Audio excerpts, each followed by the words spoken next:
అక్క నలుగురం కలిపి టిఫిన్ చేసుకుందామా? వదిలే చెల్లి, టిఫిన్ ఆర్డర్ పెట్టేసుకుంటాం. నీకక్క? నేను కూడా ఆర్డర్ పెట్టేశా. ఎందుకక్క మనీ వేస్ట్? నేను చేసేదాన్ని కదా. బేబీ ఆకలేస్తుందిరా. నేను వచ్చి వండి పెట్టనా?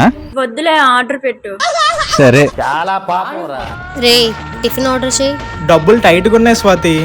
ఆ సురేష్ గారు టిఫిన్ ఆర్డర్ చేస్తా అన్నా. సర్లే కదా అని అవకాశం నీకు హే ఇచ్చా. వద్దులే, నేనే చేస్తా. సరే. ఏంటి వీళ్ళు తిన్న ప్లేట్ కూడా తీయట్లేదు. మనం తీసేద్దాంలే అక్క. Tiffin bill 300. అంత డబ్బులు వేస్ట్ చేయడం ఎందుకు? అక్క జాబ్ చేయడం లేదు, బావ చదివించడానికి చాలా కష్టపడుతున్నాడు. ఇలాంటి వస్తువులు ఆర్డర్ పెట్టడు. మరి ఎవరు ఆర్డర్ పెట్టుంటారు? కనిపించదు గానీ దీనికి చాలా తెలివి ఎక్కువ. నేను ముందే చెప్పాను కదా. దీనికి ఏం చేయాలో నాకు తెలుసు.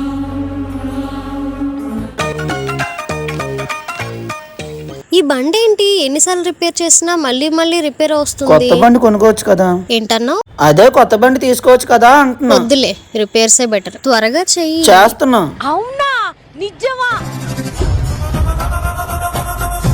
బండి రెడీ. డబ్బులు ఏంటి, నా దగ్గర కూడా డబ్బులు తీసుకుంటావా? లేదు లేదు, డబ్బులు కావాలా అని అడుగుతున్నా. పెట్రోల్ కి 100 రూపాయలు కావాలి. ఇది అమ్మోరికి తిన్నాను. Thank you. సరే బాయ్.